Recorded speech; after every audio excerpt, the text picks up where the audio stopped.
ये MBT Arjun tank जिसको सीवीआरडी चेन्नई के द्वारा बनाया गया है, जो आत्मनिर्भर भारत के लिए एक बहुत ही गर्व की बात है। इस टैंक का टोटल वेट 58.5 टन है। किसी भी टैंक की काबिलियत का अंदाज़ा लगाने के लिए 3 चीज़ों का अनुमान लगाया जाता है, उसकी fire power, mobility and protection.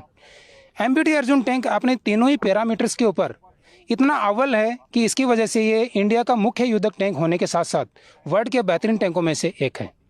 इस टैंक की काबिलियत डेप्थ क्रॉसिंग के लिए 2.15 मीटर तक है, जो कि 2 टाइप से की जाती है, 1.5 मीटर तक विदाउट प्रिपरेशन एंड 2.5 मीटर तक विद प्रिपरेशन।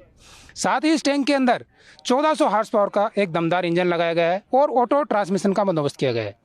ट्रांसमिशन का ऑटो होने की वजह से इसकी मोबिलिटी बहुत फास्ट हो जाती है। दूसरा, ड्राइवर को इसको ड्राइव करना बहुत आसान हो जाता है। इस टैंक के अंदर 2 टाइप के आर्मामेंट्स लगाए गए हैं।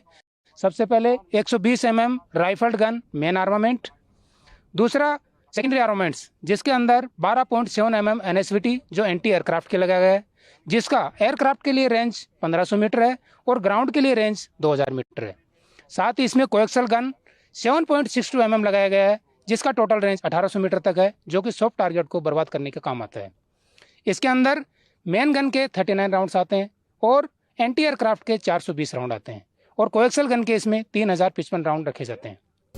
लड़ाई के समय एमबीटी अर्जुन टैंक दुश्मन के लिए कितना खतरनाक साबित हो सकता है, और जो एयरक्राफ्ट हैं दुश्मन को उसको उड़ाने के लिए इसमें स्पेशल एक गन भी इंस्टॉल की गई है, उससे कितना और खतरनाक हो जाता है? सर, ये जो टैंक है ये एक मॉडर्न टेक्नोलॉजी का टैंक है। इसके अंदर जो एंटी एयरक्राफ्ट की अगर हम बात करते हैं तो इसके अंदर 12.7 mm NSVT लगाई गई है, जो कि दुश्मन के हेफ्टर्स को चंद सेकंड के अंदर एक्वायर करके और बर्बाद करने की काबिलियत रखता है, जो कि 1500 मीटर तक हाइट तक फायर करता है। और दूसरा, अगर कोएक्सल गन की बात करें तो जो सॉफ्ट टारगेट्स के लिए होती है वो 1800 मीटर तक दुश्मन को बर्बाद करने की काबिलियत रखती है। MBT Arjun is one of the most complete armor equipment in the world, whether it is in terms of mobility or its firepower. It has one of the most powerful engines in the world with 1400 horsepower of an engine and an automatic transmission, so it can traverse any kind of terrain in any weather condition, whether it be day or night. And in terms of its firepower, it can fire multiple kinds of ammunition and can engage any weapon system of the enemy from 2 to 3 kilometers.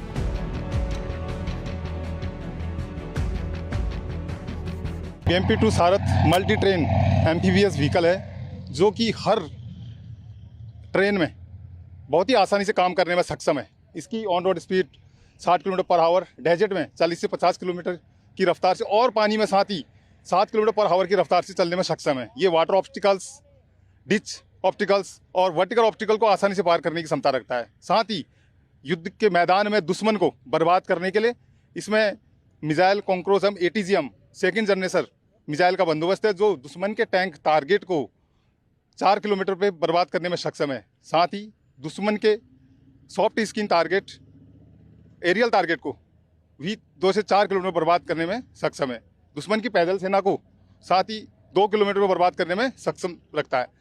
युद्ध के मैदान में अगर ज़रूरत पड़े तो इस tank को एयरलिफ्ट और एयर ड्रॉप भी करने में ये सक्षम है और हर ट्रेन में काम करने में सक्षम रहता है। एक ज़रूरी सवाल आपसे ये पूछना चाहूँगा, DMP2 है, एक गन भी लगाई गई है, क्या ये नाइट में भी ऑपरेट हो सकता है और एंटी एयरक्राफ्ट गन कितना महत्वपूर्ण है? बिल्कुल, ये इसमें night vision thermal imager site का बंदोबस्त है, जो दिन और रात के समय दुश्मन को दिन की तरह ही रात को भी बर्बाद करने में पूर्णतः से सक्षम है।